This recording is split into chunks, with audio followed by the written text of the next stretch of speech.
बातें करते हम खेतों की और उसके रखवाली की। बाग बगीचा फल फूलों और फसलों की हरियाली की। हम बीजों की बातें करते उत्तम जल संसाधन की। हम तकनीकी बातें करते फसलों के उत्पादन की। हर किसान का सपना सच हो जीवन सुखद बनाने को। गाँव-गाँव के हर आंगन का प्यारा सा ये दर्शन। कृषि दर्शन, कृषि दर्शन, कृषि दर्शन, कृषि दर्शन, कृषि दर्शन, कृषि दर्शन, कृषि दर्शन, कृषि दर्शन। हम किसान हैं, हमें भरोसा है अपने जुनून का, निगाहें लगी हुई है आकाश के मानसून का। कृषि दर्शन कार्यक्रम में आप सभी किसान भाई बहनों का स्वागत है। मैं हूं नमिता। चलिए सबसे पहले देखेंगे कृषि समाचार और उसके बाद बातें करेंगे आपके साथ ढेरों। नमस्कार, कृषि समाचार में आपका स्वागत है। मैं हूं अंशुशिखा लकड़ा। आइए देखते हैं आज कृषि समाचार में क्या है खास। बरसाती सब्जी के साथ ओल, अदरक और हल्दी की करे खेती। सोयाबीन की नई किस्म बिरसा सोयाबीन 4 को मिली मंजूरी। टमाटर की खेती के लिए अनुशंसित प्रभेद में लगाएं स्वर्ण संपदा। अब समाचार विस्तार से। किसान बरसाती सब्जी के साथ ओल, अदरक और हल्दी की खेती करें। इससे बेहतर आमदनी होगी क्योंकि इन फसलों को संरक्षित रखकर ऑफ सीजन में बेहतर लाभ प्राप्त किया जा सकता है। सोयाबीन की नई प्रभेद बिरसा सोयाबीन 4 को मंजूरी दे दी गई है। बिरसा सोयाबीन 4 प्रभेद के पौधों की ऊंचाई 55 से 60 सेंटीमीटर, बीज का आकार अंडाकार और हल्का पीला भूरा रंग हीलियम जैसा होता है। इसमें तेल की मात्रा 18% और प्रोटीन 40% होती है। उत्पादन क्षमता 28 से 30 क्विंटल प्रति हेक्टेयर और परिपक्वता अवधि 105 से 110 दिन है। किसान भाई, यदि आप व्यावसायिक रूप से सालों भर गेंदा फूल की खेती करना चाहते हैं तो उन्नत प्रभेद का चयन करें। गेंदा फूल की खेती के लिए पूसा नारंगी, पूसा बसंती मुख्य रूप से लगा सकते हैं। 1 हेक्टेयर में 350 क्विंटल उत्पादन लिया जा सकता है। सितंबर अक्टूबर में लगा के हम पूरे साल उसको मतलब खेती ले सकते हैं। इसमें है पूसा नारंगी है, पूसा बसंती है, इसके बाद है जो प्रमुख रूप से उगाई जाती है। इनका उत्पादन प्रति हेक्टेयर बहुत अच्छा होता है और इसकी जो आमदनी है वो भी बहुत अधिक होती है। 1 हेक्टेयर में लगभग 350 कुंटल गेंदा फूल का उत्पादन होता है। टमाटर की खेती से अधिकाधिक उत्पादन लेने के लिए 200 ग्राम बीज प्रति हेक्टेयर लगाएं। कतार से कतार की दूरी 60 सेंटीमीटर और पौधा से पौधा की दूरी 60 सेंटीमीटर रखें। बेहतर उत्पादन के लिए अनुशंसित प्रभेद में स्वर्ण संपदा, स्वर्ण समृद्धि, पूसा हाइब्रिड 1 लगाएं। टमाटर की खेती के लिए जैविक पदार्थ से भरपूर दोमट और बलुई दोमट मिट्टी उपयुक्त है। रोपाई के समय गोबर खाद 250 क्विंटल, नेत्रजन 100 किलोग्राम, स्फूर 50 किलोग्राम, पोटाश 50 किलोग्राम प्रति हेक्टेयर खेत में मिलाएं। ध्यान रहे बुआई के 1 माह बाद ही रोपाई करें। किसान भाई खेत में मेड़ बनाने के लिए बंड फार्मर नामक कृषि यंत्र का प्रयोग कर सकते हैं। इसकी कार्य क्षमता कार्यानुसार है। आज की विशेष जानकारी है टमाटर फसल में फल छेदक और पत्ता छेदक कीटों के रोकथाम के बारे में। किसान भाई, यदि आप टमाटर फसल की खेती कर रहे हैं तो इस समय फल छेदक और पत्ता छेदक कीटों से सावधान रहें। इन कीटों के रोकथाम के लिए 250 किलोग्राम नीम की खली में 20 किलोग्राम DAP मिलाकर अपने खेतों में भुरकाव कर दें। और अब एक नज़र राज्य के 5 प्रमुख शहरों के मौसम के मिजाज पर। आज राज्य के 5 प्रमुख नगरों के अधिकतम और न्यूनतम तापमान कुछ इस प्रकार दर्ज किए गए। रांची का अधिकतम तापमान 28 डिग्री सेल्सियस और न्यूनतम 23 डिग्री सेल्सियस। जमशेदपुर का अधिकतम तापमान 32 डिग्री सेल्सियस और न्यूनतम 25 डिग्री सेल्सियस। मेदिनीनगर का अधिकतम तापमान 32 डिग्री सेल्सियस और न्यूनतम 25 डिग्री सेल्सियस। देवघर का अधिकतम तापमान 31 डिग्री सेल्सियस और न्यूनतम 26 डिग्री सेल्सियस। वहीं धनबाद का अधिकतम तापमान 31 डिग्री सेल्सियस और न्यूनतम 25 डिग्री सेल्सियस रहा। कृषि समाचार में आज इतना ही। अगले दिन अगले अंक में फिर मुलाकात होगी कुछ ताज़ा तरीन खबरों के साथ। तब तक के लिए दीजिए इजाज़त। नमस्कार, जोहार। अभी आप देख रहे थे कृषि समाचार, जहां खेती बाड़ी से जुड़ी ढेरों जानकारियां आपने ली। मंडी का भाव, मौसम का मिजाज, नीति, तकनीक, उपकरण के बारे में जाना। बहुत सारी बातें और भी करेंगे, लेकिन उससे पहले लेते हैं छोटा सा विराम।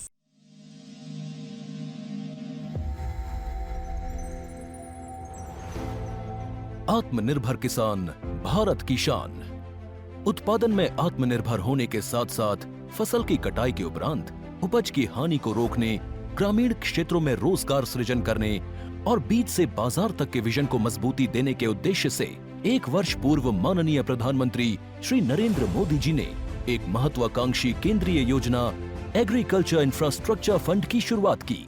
इस आधुनिक इंफ्रास्ट्रक्चर से कृषि आधारित उद्योग लगाने में एक बहुत बड़ा बदलाव आएगा और बहुत बड़ी गति आएगी। साथियों, अब हम उस स्थिति की तरफ बढ़ रहे हैं जहां गांव के कृषि उद्योगों से फूड आधारित उत्पाद शहर जाएंगे और यही तो आत्मनिर्भर भारत अभियान का संकल्प है। एग्रीकल्चर इंफ्रास्ट्रक्चर फंड से पात्र लाभार्थी गोदामों का निर्माण कर सकते हैं, छटाई या ग्रेडिंग इकाई, पैकिंग हाउस, सप्लाई चेन और कोल्ड चेन जैसी सुविधाएं या फिर प्राथमिक कृषि प्रसंस्करण केंद्र की स्थापना कर सकते हैं। इस योजना के तहत पात्र लाभार्थियों को 2 करोड़ रुपए तक के ऋण पर अधिकतम 7 वर्ष के लिए ब्याज में 3% तक की छूट दी जा रही है। ऋण पुनर्भुगतान के लिए 6 महीने से 2 वर्ष तक मोरेटोरियम की सुविधा भी उपलब्ध है। इस योजना ने अब तक सफलता की कई मिसालें कायम की हैं, जैसे कि मध्य प्रदेश के लाभार्थी श्री विपिन त्रिपाठी ने एग्रीकल्चर वेस्ट से बायोफ्यूल बनाने का इनोवेटिव प्राइमरी प्रोसेसिंग सेंटर लगाया है। लोन मिलने की वजह से हम समय पर सारी मशीनों का प्रोक्योरमेंट और सारा सिविल वर्क टाइम पे करवा पाए, जिससे ये प्रोजेक्ट को लगाना संभव हो पाया। राजस्थान के लाभार्थी श्री यशवर्धन मुंद्रा ने सॉर्टिंग एंड ग्रेडिंग यूनिट लगाकर रोजगार के अवसर पैदा किए हैं। कर्नाटक की महिला उद्यमी श्रीमती ममता वी ने प्राइमरी प्रोसेसिंग सेंटर लगाकर प्रगति की नई राह चुनी है। ಸಣ್ಣ ಪುಟ್ಟ ಉದ್ಯಮಿಗಳನ್ನ ಮತ್ತಷ್ಟು ಅಗ್ರಿಕಲ್ಚರಲ್ಲಿ ಹೆಚ್ಚು ನಾವು ಇನ್ನಷ್ಟು ಸಾಧನೆ ಮಾಡಲಿಕ್ಕೆ ಕಾರಣಕಾರಕವಾದಂತ ಈ ಅಗ್ರಿಕಲ್ಚರಲ್ ಇನ್ಫ್ರಾಸ್ಟ್ರಕ್ಚರ್ ಫಂಡ್ ಇಂದ ನಮ್ಮ ಇನ್ನಷ್ಟು ಯೋಜನೆಗಳು ಆಯೋಜನೆಗಳು ಉತ್ತಮಗೊಂಡಿದೆ। राजस्थान के लाभार्थी श्री दिनेश भट्टर ने जीरे की प्रोसेसिंग यूनिट लगाकर आसपास के ग्रामीणों को आत्मनिर्भरता प्रदान की है। महाराष्ट्र के लाभार्थी श्री अनूप कुमार मोहता ने वेयर हाउस बनाकर अन्न भंडारण को सुनिश्चित किया है। आज देश के कोने कोने से किसान, कृषि उद्यमी, किसान उत्पादक संघ, प्राथमिक कृषि सहकारी समितियां, स्वयं सहायता समूह और कृषि उपज मंडियां इस योजना का लाभ उठा रहे हैं।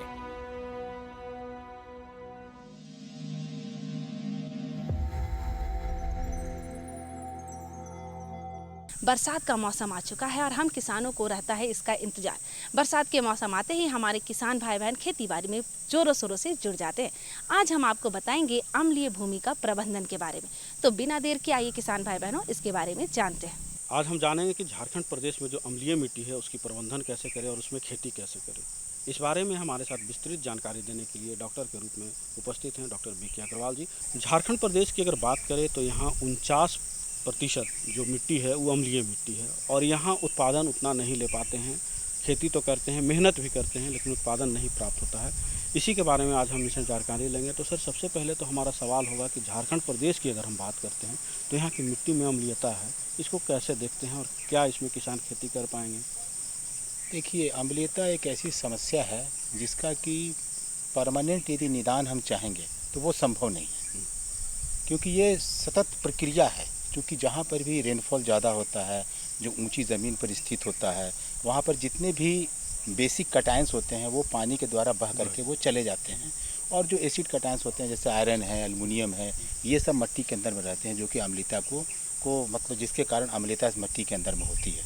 तो मेरा ये कहना है कि अब अम्लीयता के कारण बहुत से पोषक तत्व हैं जो कि पौधों को हम लोग डालते हैं, लेकिन वो पौधों को नहीं मिल पाते हैं, उनका फिक्सेशन हो जाता है। जैसे हम फास्फोरस डालते हैं, फास्फोरस यदि किसानों के टर्म में हम बात करें तो सबसे महंगा जो खाद होता है वो डीएपी होता है, फॉस्फेट है, और बिना फॉस्फेट के कोई भी चीज़ अच्छी पैदावार आप नहीं ले सकते हैं। तो जो हम फॉस्फेट डालते हैं उसका बहुत ज़्यादा जो प्रतिशत है वो ज़मीन के अंदर में फिक्स हो जाता है। वो आयरन एल्युमिनियम चूँकि अम्लता के कारण ज़्यादा होती है तो वो ज़मीन के अंदर में वो स्थिर हो जाती है, जो कि पौधों को नहीं मिल पाती है। तो अब ऐसी स्थिति में कि उसकी उपलब्धता, जो पोषक तत्व जो हम डाल रहे हैं, जो हमारे किसान भाई डाल रहे हैं, किसान भाइयों का प्रश्न ये होता है कि हम पोषक तत्व डालते हैं लेकिन उस हिसाब से हमको उपज नहीं होती है। तो उपज यदि आपको अच्छी लेनी है तो आपको वहाँ का वातावरण भी अच्छा करना पड़ेगा, क्योंकि एक विद्यार्थी एक अच्छे माहौल में पढ़ाई कर रहा है और एक बिल्कुल चिलचिलाती धूप में, तो दोनों की एफिशिएंसी में अलग अलग हो सकती है। तो हमको एक अच्छा माहौल देना वो बहुत ही ज़रूरी है। तो मिट्टी की अम्लता को हमने पहले ही बोला कि हम पूरे तरह दूर नहीं कर सकते हैं, लेकिन एक समय जैसे कि हमारा जो क्रॉप पीरियड है उस पीरियड में उसको एक नॉर्मल वे में हम ला सकते हैं। तो नॉर्मल वे में लाने का तरीका है कि हम लोग शुरू से ही बोलते हैं, इस पर हमारे यहाँ मतलब कि बहुत ही लंबे लंबे प्रोजेक्ट्स भी चले हैं। ऑल इंडिया कोऑर्डिनेटेड हमारे यहाँ ऑल इंडिया हमारे नेटवर्क प्रोजेक्ट चला है एसिड सॉइल पर। तो उसमें जो रिकमेंडेशन जो छान करके आई है उसमें है कि हम लोग किसान भाइयों को हम लोग प्रमोट करते हैं कि भाई आप चूना का प्रयोग करिए। अब किसान भाइयों का हुआ कि भाई चूना को कितनी मात्रा में देना है, किस फसल में कितना देना है, इसकी विस्तृत जानकारी हम लोग किसान भाइयों को देते हैं। और जो कि किसान मतलब कि कम पैसे में ज़्यादा पैदा कर सके, इसके लिए हम लोग करते हैं कि वो सॉइल के ऊपर में उसको छिड़काव नहीं करना है, उसको लाइन जहाँ कूड़ जो जिसमें कि वो पौधे के बीज को लगाता है ना, उसी में वो चूना का प्रयोग करना, और इससे इसकी मात्रा 1/10 हो जाती है। जैसे यदि हम उसको छींटा करके चूना का प्रयोग करते हैं तो करीब 3 से 4 टन हमको देना पड़ता है, मतलब 30 से 40 क्विंटल प्रति हेक्टेयर के दर से हमको देना पड़ता है। यदि हम एकड़ के भाषा में करेंगे तो हमको 10 से 15 क्विंटल हमको देना पड़ता है। लेकिन यदि उसकी मात्रा को यदि हम फरों में देते हैं, लाइन में देते हैं, तो इसका 1/10 यानी 10वां हिस्सा देने से भी मेरा काम चल जाता है।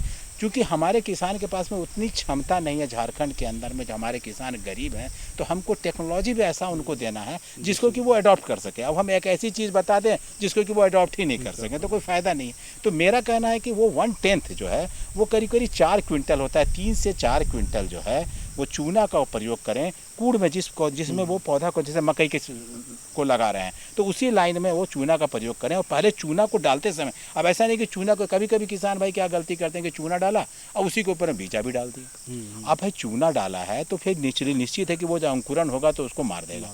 तो उस चूना को आपको हल्का से मट्टी में उसको मिला देना है, तब जा करके आपको बीज डालना है।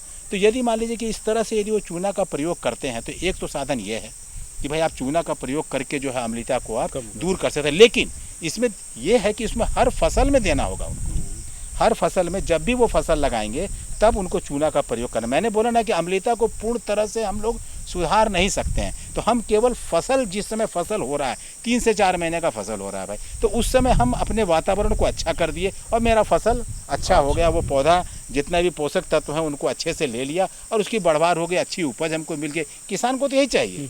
सर एक और आम समस्या होती है कि जैसा आपने कहा कि चूना डालना, तो किसानों को मालूम नहीं होता है कि मेरी मिट्टी कैसी है, तो पहले जानकारी कैसे ले कि मेरी मिट्टी है। देखिए झारखंड के अंदर में जो ऊपरी ज़मीन है, जो आप देखेंगे, मैं तो किसान को ये सजेस्ट करूँगा कि जैसे इंसान का है, सबसे पहले घर में लोग देखते हैं कि उसका हाथ छूते हैं, अरे भाई हाथ गर्म है, इसका मतलब है लगता है कि इसको बुखार है, इसका तबीयत कुछ खराब है। तो सबसे पहले मैं किसान को देता हूँ कि आप लैब से आने से पहले सबसे पहले उसका आप कलर देखिए, उसका रंग देखिए। यदि मिट्टी लाल रंग की है तो समझिए कि उसमें एसिडिटी का, अम्लता की समस्या निश्चित रूप से। यदि वो पीली रंग की है, थोड़ा सा पीलापन लिए हुए है, तो उसमें अम्लता की समस्या होगी लेकिन वो कम होगी, है ना। तो जो लाल रंग की मिट्टी है उसमें अम्लता की समस्या होगी ही होगी, और उस तरह की मिट्टी में उनको चूना का प्रयोग करना ही करना है। और जहाँ तक उसको यदि वो जांच के जहाँ पर सुविधा हो, यदि ऐसे जगह पर है जहाँ पर कि नियरबाई में आपका कृषि विज्ञान केंद्र है या सरकार की कोई एजेंसी है या कहीं कुछ नहीं मिलता है, तो वो बिरसा कृषि विश्वविद्यालय, मृदा एवं कृषि रसायन विभाग में हमारे विश्वविद्यालय की तरफ से निःशुल्क मिट्टी जांच की सुविधा प्राप्त है। अब प्रश्न होगा कि भाई मिट्टी जांच लोग कैसे करें, कैसे नमूना लें। तो नमूना लेने के बारे में हम लोगों ने बहुत बार लोगों को बताने की कोशिश की है। उसमें बहुत ही सिंपल होता है, वो वी आकार का गड्ढा कोड़ना होता है और दोनों तरफ से मिट्टी को काट करके 4-5 जगह से अपने खेत से ले करके उसको लेकर के साफ कपड़े में या पेपर में या प्लास्टिक में ले करके उसको मिलाएंगे और उसको मिला करके आधा किलो नमूना उससे ले करके हमारे पास में आएंगे। और उसके अंदर में जो हमारे पास नमूना जो आते हैं उसमें हम देखते हैं कि जो लोग कागज़ में लिख करके दे देते हैं। अब मट्टी गीली रहती है और जब तक वो मेरे यहाँ जब हम लोग उसको जांच करना शुरू करेंगे पता चला कि वो कागज़ का पता ही नहीं चला। तो जब हमको ये पता नहीं चलेगा कि ये किस फला किसान का है तब तक हम रिपोर्ट क्या देंगे। तो उनको चाहिए कि यदि गाँव में कुछ भी नहीं मिलता हो तो कूट का जो ये होता है पैकेट वाला होता है, थोड़ा मोटा होता है, उसमें कम से कम अपना नाम लिख दो भाई, अपना ग्राम का नाम लिख दो, खेत का नाम लिख दो, जिससे कि तुम उसको पहचान सको और तब जा कर के आप हमारे पास में दीजिए। हम उसकी जांच करते हैं। और अम्लीय भूमि हम उसी को बोलते हैं जिसमें पीएच जो है 5.5 से नीचे की ओर हो। उसके ऊपर तक के लिए आपको कुछ सोचने की ज़रूरत नहीं है। 4.5 से लेकर के 5.5 पीएच तक, यही जो है हमारे यहाँ 49% जो सॉइल है, जो एसिडिटी की समस्या है, जिस पर कि हम लोगों को काम करने की ज़रूरत है। और यदि आप चूना का प्रयोग करते हैं तो बहुत ही हद तक अम्लता की समस्या को हम लोग काबू में ला सकते हैं। तो किसान भाइयों, आपने देखा कि हमारे विशेषज्ञ ने कितनी अच्छी बातें बताई कि झारखंड प्रदेश की अगर बात करें तो 49% जो मिट्टी है वो अम्लीय है, लेकिन उसको दूर करने के लिए चूना का प्रयोग करें और जब भी फसल लगाएं चूना का प्रयोग करते हैं तो उत्पादन आपका अधिक होता है। आप हमारे इस कार्यक्रम में और इतनी अच्छी और महत्वपूर्ण जानकारी दी इसके लिए आपका धन्यवाद। जो भी किसान भाई बहन मक्का की खेती कर रहे हैं उनके लिए आज का ये अंक है खास, क्योंकि आज हम आपको बताएंगे कि बरसात के मौसम में मक्का की सामयिक देखभाल आप कैसे करेंगे, किन किन बातों पर आपको देना है खास ध्यान और कौन कौन सी सावधानियां बरतनी है। तो देखते हैं। आज हम लोग के सामने उपस्थित हुए हैं डॉक्टर CS सिंह, जो सस्य विभाग में वैज्ञानिक हैं। आज हम लोग को जानकारी हासिल कर रहे हैं कि बरसात ऋतु में मक्के की समसामयिक देखभाल किस प्रकार से की जाए। डॉक्टर साहब, हमारे किसान भाई को बताएं कि मक्के की खेती तो ऐसे जनरली करते ही हैं, लेकिन बरसात ऋतु में मक्के की खेती के लिए किस प्रकार से ज़मीन की तैयारी करेंगे। चूँकि झारखंड का मौसम मक्के की खेती के लिए बहुत उपयुक्त है, यहाँ तीनों मौसम में मक्के की खेती की जा सकती है, लेकिन किसान भाइयों के पास पानी की सुविधा उपलब्ध न होने के कारण रबी और गर्मा मक्के की खेती किसान भाई नहीं कर पाते हैं। लेकिन खरीफ में मक्के की खेती किसान भाई ऊपरी भूमि में और मध्यम भूमि में बहुतायत मात्रा में करते हैं। तो किसान भाइयों को चाहिए कि अगर जो मक्के की खेती कर रहे हैं, अगर ऊपरी भूमि या मध्यम भूमि का चुनाव कर रहे हैं, तो यहाँ पे जो वर्षा होती है खरीफ के मौसम में वो लगभग 1300 mm सालाना होती है, जिसमें ज़्यादातर 80 से 85% वर्षा ऋतु के समय ही हो जाती है। तो इसलिए इतनी ज़्यादा मात्रा में कई बार वर्षा हो जाती है कि जल जमाव की संभावना हो जाती है। तो किसान भाइयों को चाहिए कि जब वो खेत की तैयारी कर रहे हैं तो चारों तरफ उसके जल निकासी के लिए ड्रेनेज चैनल चारों ओर खेत के निकाल दें, ताकि अधिक मात्रा में अगर पानी खेत में इकट्ठा हो तो मक्का उसके कारण उसकी उपज प्रभावित होगी, तो अधिक मात्रा में जो पानी है उसको सुगमतापूर्वक बाहर खेत से निकाला जा सके। खेत की तैयारी करने के लिए किसान भाइयों को चाहिए कि 2 बार खेत की अच्छी तरह से जुताई कर लें। जुताई करने के बाद पाटा लगा के खेत को तैयार कर लेना चाहिए। लेकिन खेत की तैयारी करते समय अगर किसान भाइयों के पास 10 टन सड़ी गोबर की खाद या कंपोस्ट हो तो उसको खेत में उस समय ही, खेत की तैयारी के समय ही खेत में छींट देना चाहिए और उस ट्रैक्टर चलवा देना चाहिए, ताकि वो खेत में भली भांति मिल जाए। उससे मक्के को सारे पोषक तत्वों की उपलब्धि प्राप्त होती है और मक्के का ग्रोथ अच्छा होता है। तो इस प्रकार से किसान भाई खेत की तैयारी कर सकते हैं। डॉक्टर साहब, अभी जो बरसात का मौसम है, तो इस समय अगर किसान भाई लगा रहे हैं मक्का, तो कौन सी वैरायटी, कौन सा प्रभेद चुनेंगे ताकि उसका उत्पादन ज़्यादा किसान भाई को मिल सके। मक्का का अगर किसान भाई लगाना चाहते हैं तो मक्का की कई किस्में हैं जिनका किसान भाई उपयोग कर सकते हैं। हमारे यहाँ कुछ कंपोजिट किस्में हैं, हाइब्रिड किस्मों का विकास चल रहा है, लेकिन हाइब्रिड किस्म भी हम लोग की रिलीज़ नहीं हुई है बिरसा से।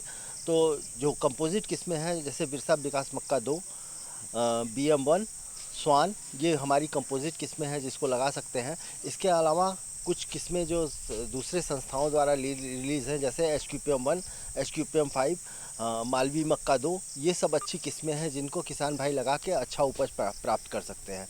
और किसान भाई अगर इसके अलावा स्वीट कॉर्न की खेती करना चाहते हैं तो माधुरी, प्रिया जैसी किस्मों को लगा सकते हैं। इसके अलावा सिंजेंटा की एक किस्म है शुगर 75 वो भी बहुत अच्छी किस्म है, जिसको किसान भाई लगा के अच्छा उपज प्राप्त कर सकते हैं। मिष्टी भी एक अच्छी वैरायटी है स्वीट कॉर्न की, इसकी खेती की जा सकती है। अगर किसान भाई पॉपकॉर्न लगाना चाहते हैं तो VL अंबर पॉपकॉर्न एक अच्छी किस्म है, जिसका वो लगा सकते हैं। बेबी कॉर्न के लिए हमारी जो कंपोजिट किस्म है BVM2 बिरसा विकास मक्का 2 उसको लगा सकते हैं, या HM4 जैसी किस्मों को लगा के वो बेबी कॉर्न की खेती कर सकते हैं। डॉक्टर साहब, ये मक्का और स्वीट कॉर्न के बारे में आप बता रहे थे, तो ये दोनों लगाने का कोई तरीका होता है, अलग अलग तरीका है, या सेम उसी तरह से लगाया जाता है जैसे मक्का लगाया जाता है? लगाने की विधि में कोई अंतर नहीं है। हाँ, मैनेजमेंट में कुछ पार्ट में इसके अंतर होता है। लगाने में बेबी कॉर्न में अंतर है कि बेबी कॉर्न में हम 1,11,000 पौधा चाहते हैं, तो इसलिए उसकी दूरी 60 रो टू रो और 15 प्लांट टू प्लांट रखते हैं, ताकि 1,11,000 पौधा हमको मिल सके। क्योंकि अगर पौधे की संख्या सही नहीं होगी तो हमको जितना उत्पादन मिलना चाहिए वो उत्पादन हम नहीं प्राप्त कर पाएंगे। तो 1,11,000 बेबी कॉर्न में चाहिए हमको पौध संख्या। और अगर हम स्वीट कॉर्न या फिर साधारण मक्का लगा रहे हैं तो खरीफ के मौसम में हम लोग 66,000 पौधा कहते हैं, जिसके लिए आप 75 सेंटीमीटर दूरी पे कतार से कतार की दूरी रखें और 20 सेंटीमीटर पौधे से पौधे की दूरी रखेंगे तो आपको 66,000 पौध संख्या मिल जाएगी और उससे आपको अच्छा उत्पादन प्राप्त होगा। डॉक्टर साहब, चूँकि बरसात है, इस समय तो सिंचाई की आवश्यकता नहीं पड़ती है, लेकिन खाद की तो आवश्यकता पड़ती होगी, तो वो कौन सा मात्रा में खाद कब कब डालेंगे? जैसे मैंने कहा शुरू में कि खेत की तैयारी के समय ही 10 टन सड़ी गोबर की खाद और कंपोस्ट का किसान भाई प्रयोग करें। इसके अलावा अगर किसान भाई मिट्टी की जांच करा लेते हैं तो मिट्टी की जांच करा लेने से उनको मालूम चल जाएगा कि उनके खेत में किस न्यूट्रिएंट की डिफिशियंसी है, तो उसका भी उनको किसान भाइयों को प्रयोग करना चाहिए। लेकिन मक्का चूँकि एक ऐसी फसल है जो बहुत ज़्यादा मात्रा में पोषक तत्वों को ग्रहण करता है, तो इसलिए किसान भाइयों को 100 अगर हाइब्रिड किस्म वो लगा रहे हैं तो उसके लिए 150 किलोग्राम नाइट्रोजन, 60 किलोग्राम स्फूर और 40 किलोग्राम पोटास की मात्रा का प्रयोग करना चाहिए। अगर वो कंपोजिट किस्म लगा रहे हैं तो किसान भाइयों को 120 किलोग्राम नाइट्रोजन, 60 किलोग्राम स्फूर और 40 किलोग्राम पोटास का प्रयोग करना चाहिए। इसमें स्फूर और पोटास की पूरी मात्रा जब खेत की बुआई कर रहे हैं उस समय ही उनको किसान भाइयों को डाल देना चाहिए, तथा नाइट्रोजन की जो मात्रा है उसको 3 भाग में विभक्त करके एक भाग किसान भाइयों को बुआई के समय देना चाहिए, दूसरा भाग जब पौधा घुटने के आकार का पहुंचता है तब उसका प्रयोग करना चाहिए, और तीसरा भाग जब नर मंजरी निकलती है उस समय उसका प्रयोग करना चाहिए।